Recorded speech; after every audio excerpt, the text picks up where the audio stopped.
Okay, let's let's go and open with uh, a word of prayer, and then we're going to be in Revelation chapter 21, verse 9 and following.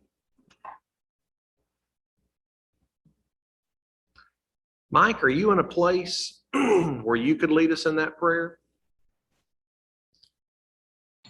Yeah. Can you hear me? Yes, sir, I can. Can you hear me? Yes, sir, we can. God, thank you for all the things you do for us. Thank you for this beautiful day and all the beauty of it. Thank you for having us continue to be your children and loving us in spite of ourselves, and be with us as we look at your word and help us to see what you'd have us to see, and to be encouraged by your word. And through Christ we pray. Amen. Mike, very much. Revelation chapter 21, you'll kind of you'll bring to your mind some of the things we've talked about in the past. You know, in Revelation chapter 20, 19, 18, and really the extent of Revelation has been the death of all that is evil in the world. And as we were beginning to get into some of our discussion last week, really this was in Revelation 21, the start of the chapter, the new heavens and the new earth. We have transitioned at the end of 20 from what I was calling the death of death, the death of all that is evil, and really the thing that has separated us from God. And then as we transitioned into 21, we saw this new heaven and this new earth, and we began discussing some of the ideas that come with the new heaven and the new earth. What we'll see in the next tonight is primarily two focuses on the new heaven. Next Wednesday, we'll focus on the third vision of the new heaven, or the third perspective. Tonight, we're going to focus on the idea of the new heaven as a continued idea of this city. And then the second idea is the idea of the new heaven being a new temple. And then it seems in chapter 22, we're introduced to the new heaven as a garden. So as we're kind of making that movement through, John is giving us an insight, a revelation of what he has seen, and he's giving it to us in kind of three different perspectives. So as we're seeing what he sees here, beginning in chapter 21, verse 9, though, we see that there came to John an angel, one of the seven who had the seven bowls. This happened back in chapter 17, when one of the angels came to him and he said, look and see Babylon. And this was when we had Babylon that was on top of a hill. And so what we're kind of comparing and contrasting as we come to chapter 21, this angel is coming to John and saying, look at now the bride, the new Jerusalem. So yet again, it's this idea of look at what was evil, but also now look at what is good. It says, come, I will show you the bride, the wife of the Lamb. Who is the Lamb?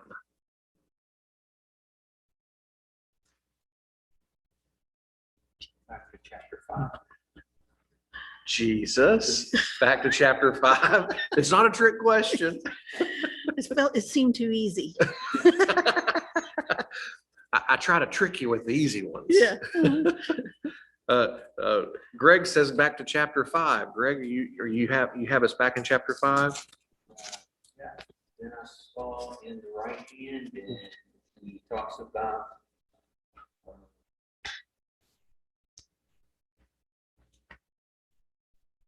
then I saw between the throne and the four living creatures and among the elders a lamb standing as if it had been slaughtered, having 7 horns and 7 eyes, which are the 7 spirits of God sent out into all the earth. He went and took the scroll from the right hand of the one who was seated on the throne. When he had taken the scroll, the 4 living creatures and the 24 elders fell before the Lamb, each holding the harp and golden bowls full of incense, which are the prayers of the saints. And they sang a new song. So that leads us to who John puts him as. We translate that into Christ or Jesus. And so as we see who the Lamb is, chapter 5, I'm then going to come back and say, well, who's the bride? We're told here, it says, I will show you the bride, the wife of the Lamb. So who's the bride? The church. I'm trying not to ask trick questions. I want to make them as easy as possible. I will show you the church, the wife of Christ. He carried me away in a spirit to a great and high mountain. Mountains seem to be unique places. How do we use the phrase mountaintop or mountain in some of our spiritual language?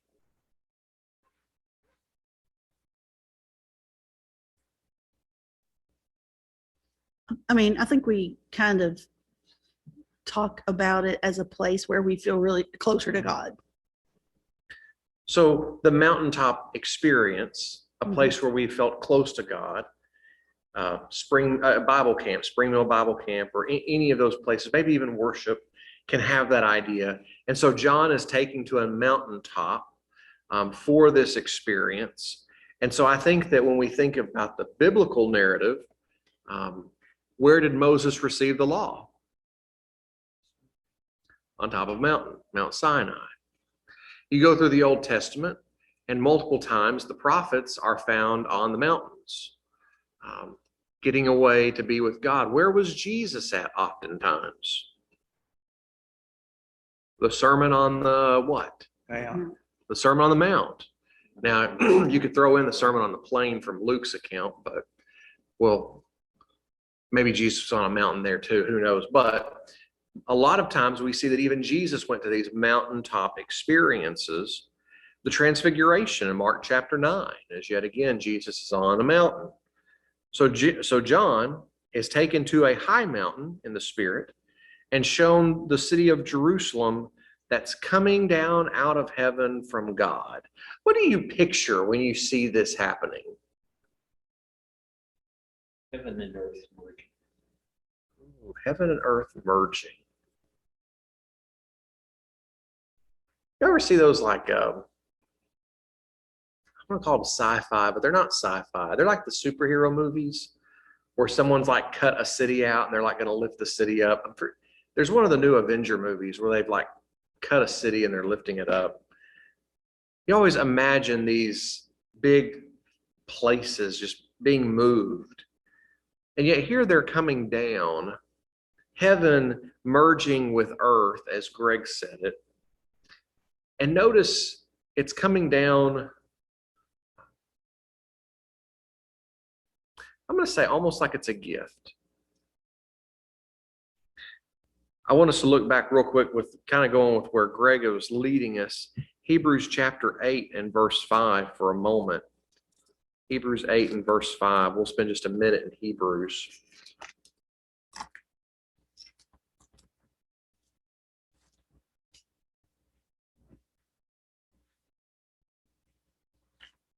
Hebrews chapter 8, verse 5. They serve at a sanctuary that is a copy, a shadow of what is in heaven.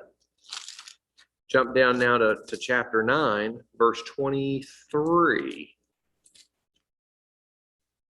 It was necessary then for the copies of the heavenly things to be purified with the sacrifices, but the heavenly things themselves with better sacrifices than these. We studied in Hebrews that Moses, when he gave command for the tabernacle to be built, had received the dimensions and received all of the insight for the tabernacle from a vision from God himself. We know that Jesus in the book of Hebrews became the sacrifice to be had in the greatest of temples, the temple that was in heaven. Going with what Greg was saying, we see this city coming down out of heaven. It is the merging of what these people saw before that's now coming to earth. And it says in verse 11 that it was having the glory Now, when you hear the word glory and we talk about God, what comes to your mind? Beauties, Say that again. beauties of heaven and just the The beauties of the earth. the beauties of heaven, the beauties of the earth, the glory. Think about maybe even the mountains and flowers and all that stuff. I suppose the heavens are more beautiful than the earth. You know, I would sure suppose the same, particularly with the way that some of this stuff reads here. We're about to get in some of the precious stones that they start listing off here. In addition to your city, country remark might be the statement made about Abraham in Hebrews 11. He was looking for a city whose foundation is made of God. Ooh. I hadn't put that together, and that goes very well with what we're about to hit. Is it in this part right here? Will we come? About the patriarchs, they desire the better country that is a heavenly one. Therefore, God is not ashamed to be called their God. Indeed, He has prepared a city for them. And so here we're beginning to see that city. Talking about the glory, I'm going to look at Ezekiel 43 and verse 5. Then the Spirit lifted me up and brought me into the inner court, and the glory of the Lord filled the temple. When the Ark of the Covenant was moved into the temple in the days of Solomon, what filled the temple at the same time? The glory of God appeared as some form of a smoke, if you will, a cloud. When the Israelites were leaving Egypt, this same glory of God is what protected them and led them.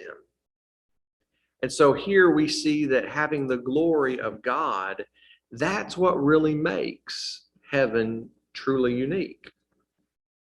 Now, granted, we start getting into verse 11, it says that there was this radiance. I underlined radiance and clear. It was like jasper, clear as crystal. This glory of God is what we're really describing in these words. We could easily say they're describing something that would be visible, but it's the glory of God that has this radiance like a rare jewel, like jasper. Jasper is used in chapter 4, verse 3 of Revelation to describe the throne of God, but it's describing the person who's on the throne in chapter 4, verse 3. That God seems to have this jasper-like quality. So I'm going to say that as we look at the holy city, God's glory is what makes it truly great. Verse 12, it says that there's a high wall. Why is there a high wall?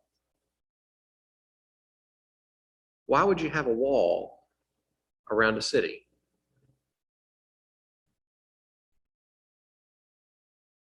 I think it's just because, John's doing the streaming and the really cool cities in his day had walls. Go for it, Roger. Protection. You put a big wall up around the city to protect it from enemies. Every great city of the day had a big wall. And we're going to get into some of the descriptions here in a minute. 144 cubits thick by human measurement, that wall is. That's verse 17 if you're looking ahead a little bit. Every great city that John could imagine in his mind had a wall around it. And it was always for protection's sake. You had a wall built around it so you could protect those inside. And at nighttime, they would close the city gates so that they wouldn't have to worry about the bad guys coming in. And everyone inside the city walls seemed safe at that point. But why is there a wall here? There shouldn't be anybody to protect them from. That's my point, Mike. At this point, death is gone. There's really no one that needs protecting from. The only reason I can I can put a wall here, is a wall was also about glory. The bigger the wall, the more glorious the city, the more secure it seemed, the more stable it seemed. So that my best assumption is that talking about the glory of God, it had a great high wall with 12 gates. The best I can figure is that this wall is supposed to show something about the glory of God. Also, if you connect it back to the letters to the 7 churches, Oh, okay. the various cities had experienced various things that made them unstable. Mm. Earthquakes, whatever. So this is a place of stability. It's a permanent place. I like that. There's a place that looked like it'd take a long time to measure, 1,400 miles. Yeah. If but you came up with 1,400 miles, Uh, let's just go ahead and jump on down to where you're at then, Level. If you're not with Level right now, he's down at verses really 13 and following. There's 3 gates on each side. 4 sides of this place have 12 gates total. By the way, that's a reference to Ezekiel 48 verses 30 and following. John borrows heavily from Ezekiel chapter 40 through 48. It says there's a gate on the east side, the west side, the south side, the north side. The city, the wall of the city had 12 foundations, and on them were the 12 names of the 12 apostles of the Lamb. You know, there's 12 foundations. I'm going to put a reference to Ephesians chapter 2, verse 20, where, a matter of fact, if I probably just need to go there, but Ephesians chapter 2 and verse 20, built on the foundation of the apostles and the prophets, talking about the church. So I'm thinking maybe this foundation that has the 12 apostles written down on it. Now, Greg, before when you said, I thought, now what's Greg going to ask? And then when I was about to point to you, I said, I know exactly what he's going to ask. What 12 are listed? I don't know, Greg. I'll tell you when I get there, though. How about that? I'll go look it up. But they use human measurements. They used human measurements. And then it says that's also angel measurements.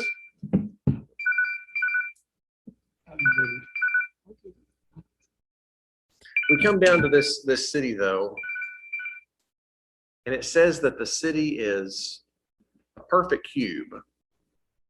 Length, width, height, whatever the proper terms would be to show that it's a cube. And it's 12,000 stadia, which really comes to, 1,400. I calculated 1,500 miles, but when you're talking about 1,400 miles and 1,500 miles, are we really arguing over that much difference here? A stadia was 600 feet. You come down here and it says that the wall was 144 cubits thick. It says the measurement of the wall, verse 17. I'm looking at that as the depth, not the height of the wall. That means the wall is 216 feet thick.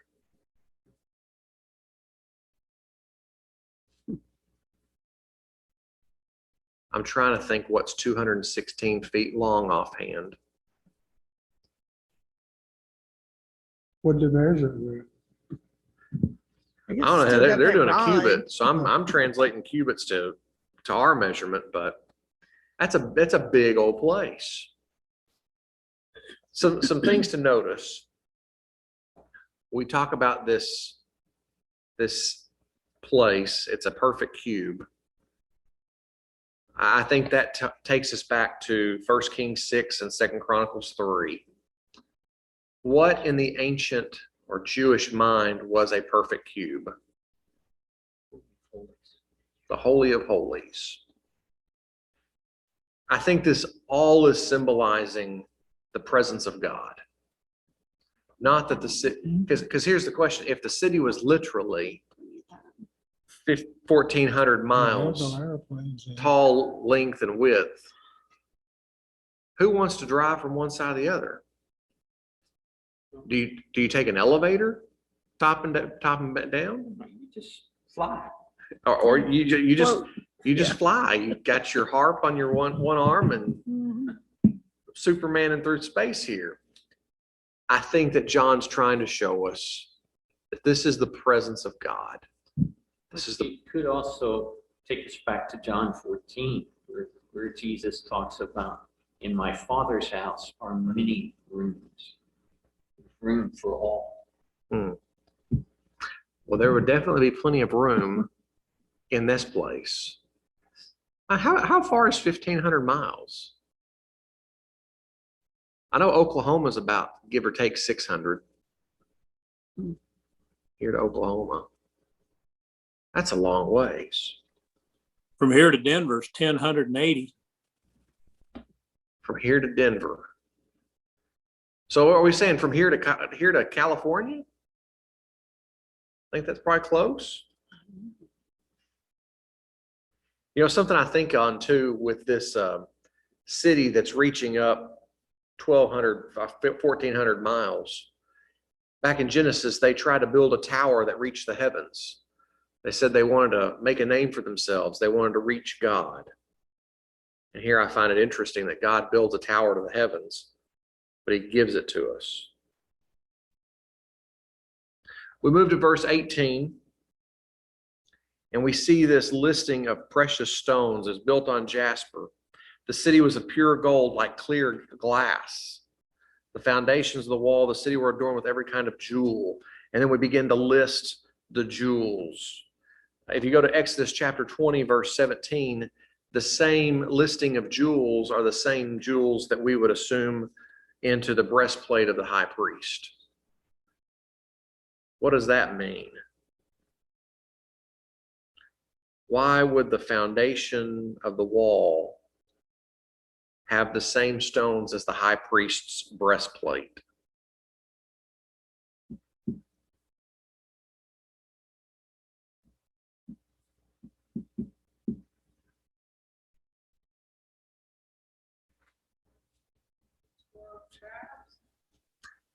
There's a lot of imagery that takes us back to the 12 tribes. And so there's definite reference to this idea of what was before. What is how far? You can only get 12,000 miles away from home, right? You can start here and go all the way around. Is that right? Oh, 12,000. never heard that. Yeah. I did figure out it's only 2,000 something from here to Los Angeles, so we got a long way to go to get 15,000 miles. 15. Whew. I'm trying to think, Josh, weren't the jewels, what, did they have to wear those to the Holy of Holies or they get fried or something? Maybe that's just in my mind. Of the breastplate of the high priestly garment, he wouldn't have worn that into the Holy of Holies. He would have stripped down to a servant's garment. No, just a plain garment when he went to there. But yeah, he was to have those on his heart each time he went in to perform duties in the temple. Best I can figure is that this seems to be the foundation of the heavenly city. And if it's the foundation of the heavenly city, then the people are walking on the foundation of a priesthood that we in some way shows the priesthood of all believers. Whether or not that's the accurate way to interpret it or not, I don't know. I really like that. Thanks, Mike. That's the best I can come to. And I'm going to correct something. If you ever sung that song, Streets of Gold, well, Revelation only talks about one street. So you've all been teaching wrong or singing wrong for years on years. The street of pure gold, I don't care if there's a whole bunch of streets or not, doesn't matter to me. Revelation has 3 references to a street. This is one of them. Chapter 22, verse 2 is another one, which is yet again to the street of gold. Revelation 11, verse 8 shows a time when the witnesses were left for dead, left like rotting corpses on the street in the city of Babylon. I think yet again, we're comparing And then you're on your way back. the evil that exists with the good that exists.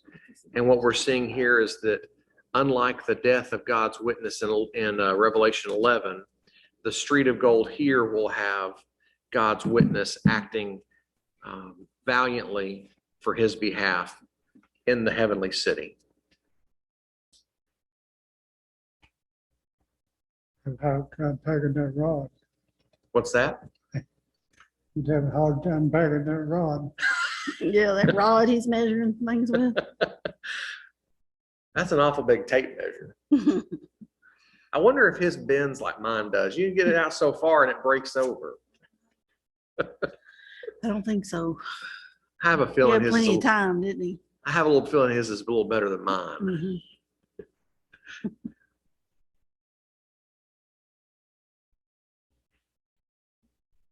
I said this at the beginning of our class. John borrows heavily from Ezekiel chapter 40 through 48 in the Revelation account here. As he's borrowed, I really come to two ideas in the text that we just read. The first one is that because of God's great love for us, he is preparing a great future for us. I mentioned that this part also is the description of a marriage. It's the bride being introduced to the groom. And marriage was chosen as the description for life in the presence of God because I believe that's the strongest, because a good marriage is perhaps the best picture for a deep, loving relationship. That'd be Ephesians chapter 5, verse 25. Jesus told his disciples the night that he was going to be crucified, I go to prepare a place for you. I will come back and will take you with me, that you also may be with me. John 14, verse 3. Those are the kinds of words that a groom would make to his bride. God has planned a beautiful, glorious future for us because he loves us and he wants us to be with him. And I think that we can only begin to understand the depth of God's love for us by reflecting upon God's love, God's loving relationship to us, and sharing that loving relationship to other people. I think the closest we can get to heaven now is by loving the people that we're close to. The second thing that I think we see in this text is that the heavenly city is spectacular, primarily because we're in the presence of God. At this point, we will be with him. If God's presence is with his people, is the ultimate goal, then I'm going to say that we should begin to enjoy God's presence now like it matters most with other people who are God's people. Any thoughts, comments? I was just thinking, I mean, we kind of look at this from our view and we see pictures of gold and all these jewels and such. He was writing to a group of people that, you know, they didn't see that every day. It was like beyond their imagination. So I think maybe that's what he's trying to picture. Just it's beyond our imagination, the beauty of God and dwelling with him. Thank you very much, Mike. Its beauty, its splendor, there's room for all. You're reading ahead, aren't you, Greg? Huh? That's okay, though.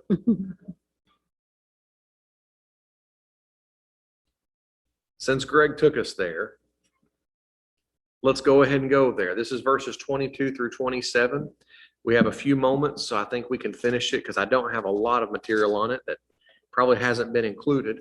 Verse 22, John comments that there is no temple, but he says there's no temple because the Lord God, the Almighty, and the Lamb are there. So they are the temple.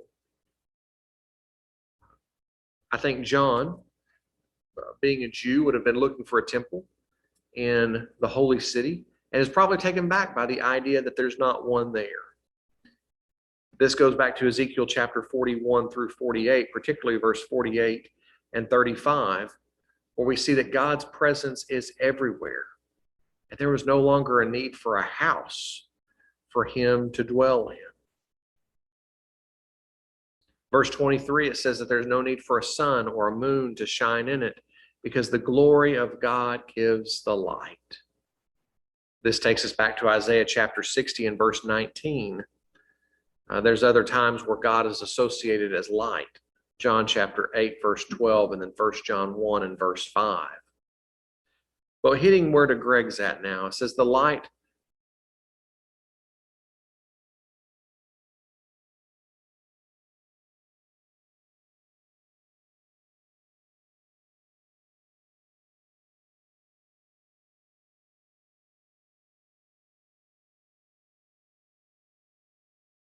what we're seeing is that the city gates are never closed. Why would they never be closed? Nothing to be protected from. Nothing. It's evil. Which- Pure could enter. But nothing pure can enter. Mhm. And yet at this point, everything that's unpure has been destroyed. Don't need any protection. You don't need protection. Mike, is that you that's unmuted? I hear someone unmuted. Sorry. Yeah, it's also, to me, it's a symbol of the peace that Christ promised. I think the peace that we can have. We come in this idea that we see verses 24 and 26. The kings of the earth bring their glory in. They will bring it into the glory and the honor of the nations. I highlighted, they will bring it into the glory and honor of the nations, verse 26. Because this is really fulfilling the promise that's made in Genesis chapter 12, verse 3. Abraham is promised that through him all nations will be blessed. And here we see all of the nations being blessed with the reference to Isaiah 60, verse 11, with the goal of the blessing being to give the glory back to God. We know these are all holy people because of what Lovell just said. If you go on into 27, there's nothing unclean there. And the only people that are still left are the people whose names are not written, or whose names are written in the Lamb's Book of Life. But there's a critical theme that occurs in the Old Testament that's often overlooked. Isaiah 61 and verse 6, Jeremiah 2 verse 17, and Zechariah 2 verse 11. Now, these are just three examples, but those are three examples where all nations will come to worship God. And what we see here, when we talk about all these kings that are still coming to bring their glory, it's Gentile kings. It's the people who might not normally have been thought to fit in. But God welcomes them in. And all people are welcome into the presence of God. Into the New Jerusalem.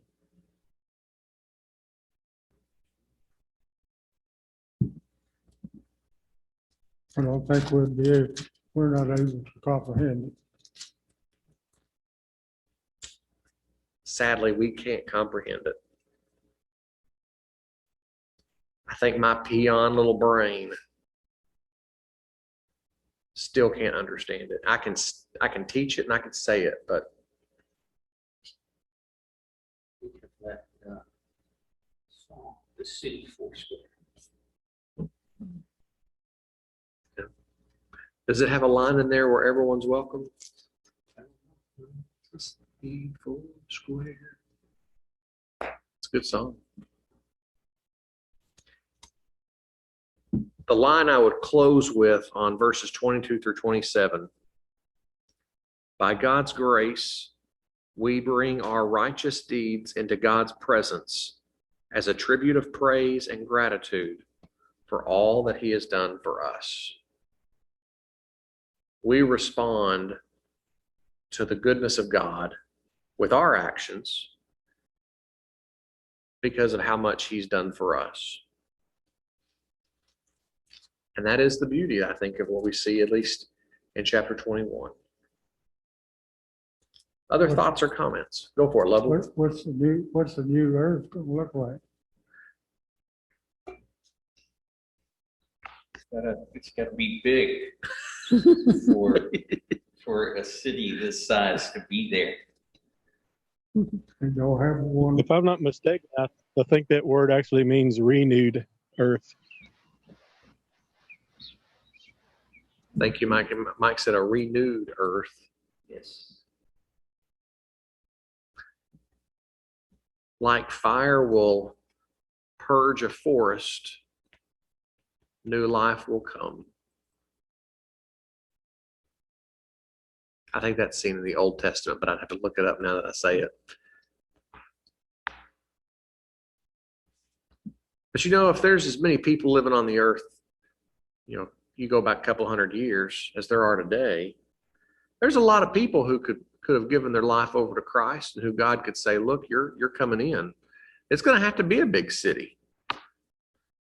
I also know that Matthew would tell us that, well, Jesus would tell us in Matthew that narrow is the way that leads to life, few find it. But broad is the way that leads to destruction. But think about that. The few that Christ talks about is a number that man can't number.